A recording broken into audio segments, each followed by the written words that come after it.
จะว่าจากว่าเถอะหับอันนั้นของดีเด้อคอยว่าของผู้ชาวทองบ่ผู้ชาวทองผู้บ่าววันไหนเนาะเห็นหน้ากับบังโฉล่ะบ้านใด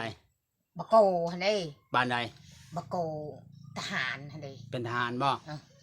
ทองผู้นั้นเลยไปคบเอาเจ้าผู้บ่าวเจ้าเนี่ยเจ้าก็เลยบ่ได้ซ้ำอยู่เป็นโชตอเนาะป้าตัวขี้ใจใจเจ้าคักอะไรเนาะบันนั้นก็เราเอาเมียแล้วเขาก็ให้อะไรเอาพวกบ้านน้องให้เจ้าฮะเจ้าพวกบ้านน้องให้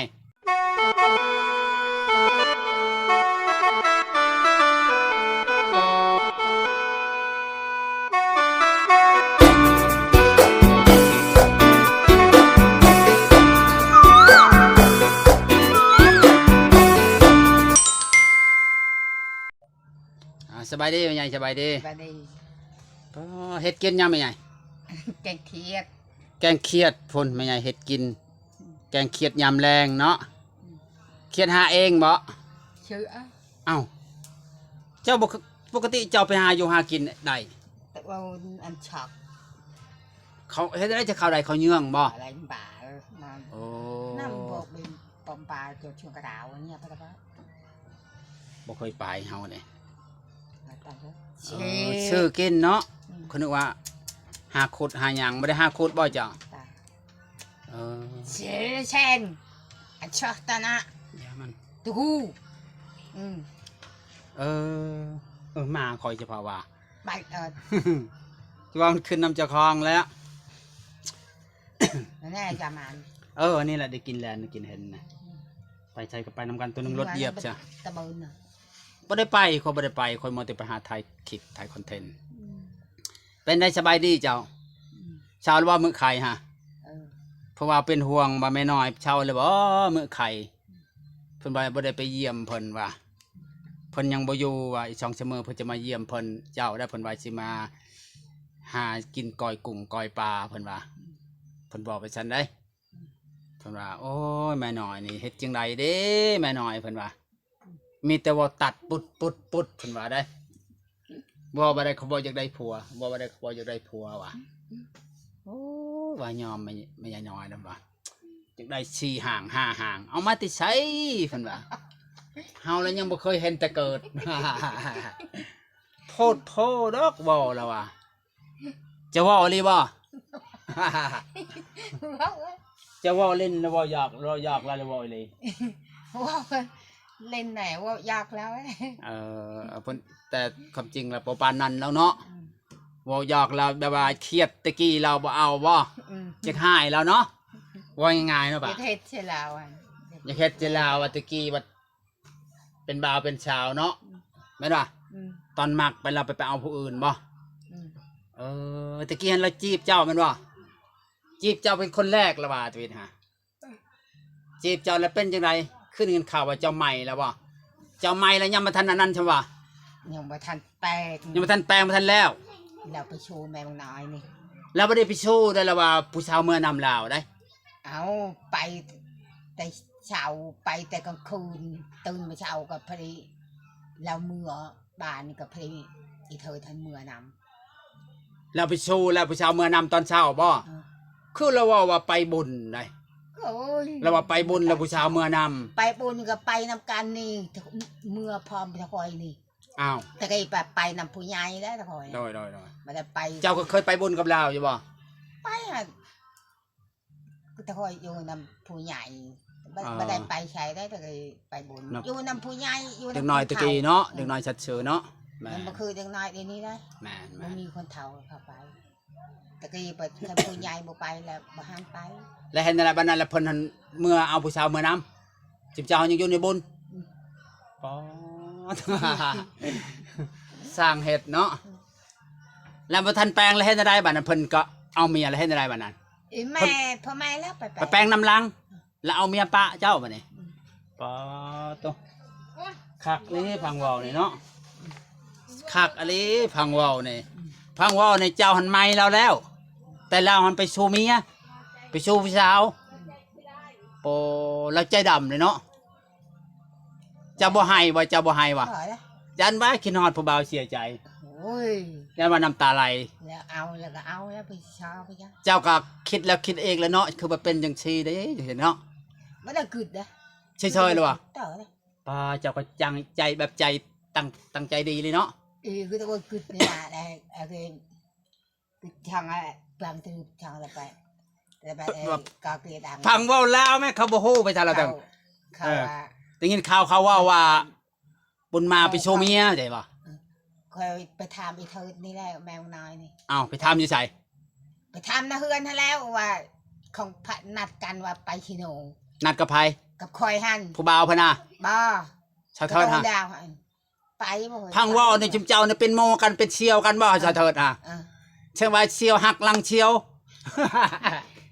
เออ แล้วคอย เออ ตื่นมาเช้าแล้วคอยไปเอิญคอยว่าไม่ใช่อีเทิดว่าแล้วว่าเดี๋ยวไปชิโน โดย แล้วป้าแม่แล้วว่าอีเทิดเมื่อนะผู้บ่าวแล้วเมื่อนำไผแล้วแม่อันนั้นเด้ โดย แม่บักฉักกัน อีงาบ่ อีหงาหันเด้ เออ จะไปทำไปช่างอีเทิดทันมันเมื่อน้ำบุญมาเนี่ยป้าจะเห็นอะไรวันนั้นย่างกลับมาแล้วเนาะ จะจิ้วแทะกระเปาะกับเบลฉักเขาให้เปาะที่ได้ละนาวิกูไง ย่างบ่ไปชิโนตะกี้ ไปลานรวดกินหวานเนี่ย รถอีหยังตะกี้รถโดยสารมาแต่ไส รวดตรงหน่วยเนี่ย อ๋อ มาตรงหน่วยนานรวดเลยแต่ที่ เบิ่งแล้วว่าประชาลาวเทิงแล้วเขาก็บ่ฮู้แล้ว อันนั้น ว่าประชาลาวไง ลัดรถ ป่าน้อยเราจะว่าประชาลาวเทิง พุ่น โอ้รถที่มันแล่นทางวัดป่าเนี่ยเนาะตะกี้เนาะ แลน รถ ทาง เนาะ นั้นแล้ว สิมเจ้าเป็นร้านรถอยู่พุ่นบ่ เขาแลนทาง ไปกับไผกับบัดไปหั่น อีกไปกับแมวชัก แมวชักไป2คน โถ่ เช้าเทิดมันได้ไปนํเจ้าเพิ่นเมื่อนำผู้บ่าว เออ เด้อหลังจากเจ้าไม่ลาวหั่นจักเมื่อแล้วเราจังไปโชว์เมียฮะ อีช่องมือชามก็พริบุญบานอะไรนี่เลยบุญปียนลงฮันเด้ บนหยัง เกือบบุญไปช่างแล้วเขาก็ลืม เจ้าก็ไปบ่ ไป ไปกับเพิ่นนั่นแหละเนาะ ไปเข้าแม่ฉักเข้าเอ้ยละไอ้นอฮันเด้ แล้วไปพ่อเพิ่นอยู่พุ่นบ่ไปพ่อบ่อยู่พุ่น พ่อ พ่อบ่ชุมแสดงว่าหันเพิ่นหันจีบเจ้า แล้วก็ทั้งละแอบจีบเพิ่นนั้นแน่เบิ่งดูมาเจ้าจะบันไผบอกเบิ่งนะบ่เป็นหยังบ่ บ่บอกว่าพังว่าในจีบ2คนให้เจ้าฮู้อยู่บ่ตอนละจีบชาวเทิดน่ะ คอยบ่โห ฮู้อยู่ว่าเราจีบ เขาแต่เบ็ดให้คอยว่า แล้วยังบ่ได้จีบว่าคือว่าเราบ่ได้จีบปานใดบ่ เอ้ย จีบน้ำลางเจ้านี่ว่า แล้วคอยว่าจะบอกลาวได้คอยว่าจะเว้าใช่ลาว โดย คอยว่าคอยจะเว้าจากว่า อืม เถอะหับอันนั้นของดีเด้อคอยว่า ของผู้ชาวทองบ่ เออ ผู้ชาวทองผู้บ่าวบ้านไหนนี่เนาะ เห็นหน้ากับบางโถล่ะ บ้านใด บะโกฮันเด้ บ้านใด บะโกทหารฮันเด้ เป็นทหารบ่ เออ ทองผู้นั้น อืม แล้วเลยไปคบเอาใจผู้บ่าวเจ้าเนี่ย อืม เจ้าก็เลยบ่ได้ซ้ำอยู่เป็นโชตต่อเนาะป้าตัวขี้ใช้ใจเจ้าคักอะไรเนาะ บันนั้นก็เราเอาเมียแล้วเขาก็ เห็นอะไร เอาพวกบ้านน้องให้ เจ้าฮะเจ้าพวกบ้านน้องให้ได้ลูกบอกบ่ได้เนาะ บ่ได้ เออ เอา เจ้าวันหลังจันทร์แล้วเอาผัวนั้นแล้วเอาเมียนั้นจักเดือนเจ้าจะเอาผัวเขาเติบไปเจ้าจะได้เอาผัว ติดชีเข้าไปขอ ไปคอเจ้าฮะไปคอข้างแน่ ไปขอข้างใน แล้วเป็นได้ตอนจะเอาผัวเป็นได้จึงเลิกกันกับผัวบ่อย บ้านน้องให้ฮะ อ้าว มันบ่มักนี่แหละ เลิกกัน มันบอกไผเลิกไผ ค่อย เลิก ปะ เมื่อปะ เจ้าก็คักคือกันเนาะเมื่อปะผู้บ่าว เมื่อปะ แล้วแต่งกันข้างในวะ ก็แต่งน่ะ เออเป็นได้จึงเมื่อปะมันบอกคักบ่ เขาบอกค่ะมันก็ไป มันเป็นอะไร ให้ตะเกียเรื่อมตะเกียคือจะให้ตายเมื่อ บ่ตันจีบตันจะเอาเขามาคอว่าไงเนาะ อะไรแชกช่าง เออ ให้ตะเมื่อเรื่อมตะเมื่อน่ะจะมิดให้นะอันเนี้ยที่ว่าตะมัก ป้าน้อยว่าประชาชนแบบเขามาคอแบบเขาคนเขาบ่ได้จีบเนาะมาคอมาแล้วพอไม่ให้เอาเนาะ พอไม่ให้เอาเลยเฮาบ่ได้มากันบ่ง่ายแม่นบ่คนตะกี้เนาะแปลว่าพอแม่คุมให้เอาเลยเอาคนตะกี้บ่ฮู้หยังเนาะเอาแล้วก็บ่เป็นเฮือนเป็นชานแล้วก็เลิกกัน เลิกกัน แล้วไปเอาไผไอ้คนที่สอง ก็เอานี่ได้บ้านอันนั้นนุ่นยางนี่ มันนนยางอีก พอไอ้หน่อยแม่ลินเลยเด้ จะได้อีลินกับไผได้อีลินผู้เดียวเนาะ ได้อีน้อยผู้เดียว ได้อีน้อยผู้เดียวแหละ อืม อันนี้ก็เลิกกันเลยเพิ่นเสีย แล้วเชียร์นี่ เราเชียร์ เถิกหวานก็จะเอาพุ่นดูชู แล้วก็เลิกแล้วมาอยู่เฮือนเจ้าก็มาเนาะแล้วเอาไผอีกคนที่สามยังมีเจ้า แล้วไอ้พวกแขก เอาพระเฒ่าแชงเนี่ยได้ผู้หนึง อืม แล้ว แล้วก็ได้ผู้หนึงลูกสาวเนาะไปกรุงเทพเม็ดจอยเลยไปนะ เออ เออ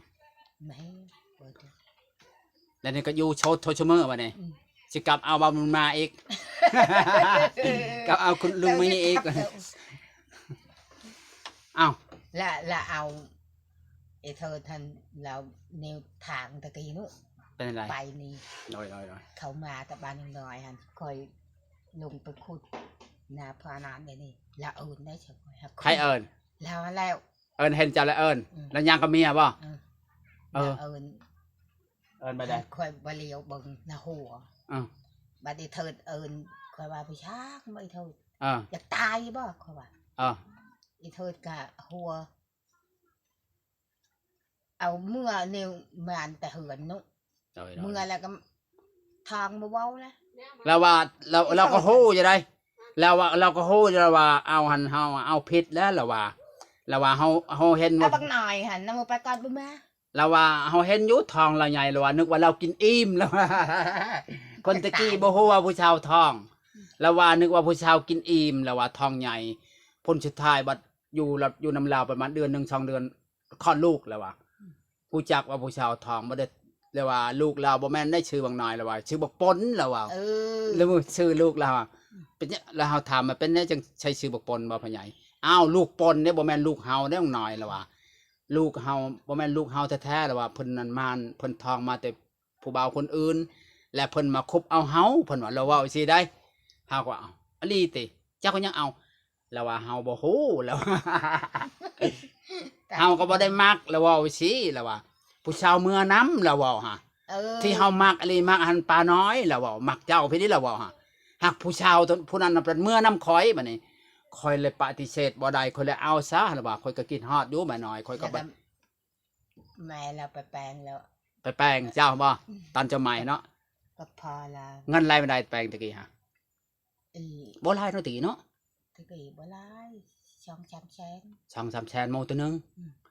ได้ยินข่าวว่าเราว่าโมน้อยก็มาเอาอีกได้เพิ่นบอกว่า หมอ เขาเครียด ชำขานี่แหละชาวเฮือนนั่น แล้วว่า มาแล้วก็แม่ละหันมาแล้วว่าโอ้ยลูกเอ้ยว่าสิเฮ็ดแนวใด ลอย บ่ได้ตัวบ่ได้ตมเฮ็ดแนวใดผู้สาวมือนำคอยว่าสิไปไว้เอาให้ เอาเจ้าเด้อ เอาเจ้า แล้วเป็นเอาใช่เนาะ ให้เจ้าเอากับเราคอยก็ฮู้อยู่ว่ามาเจ้าติดกัน ลอย บ่แม่นคอยบ่ให้เอา ลอย สิเฮ็ดแนวใดลูกเอ้ยว่าว่าคันบุญมาเจ้ามีก็เกิดชะหนาพุ่นแล้ว แม่เราเว้าสิ เออ สร้างเว้าเนาะเราเว้าสิเนาะ เกิดชะหนาว่าอันนั้นบุญมาเอาเมียนี่บ่เรามากันแล้วมาอะไรเหือนกว่าแม่ล่ะ บ่ ก็พอแล้วล่ะ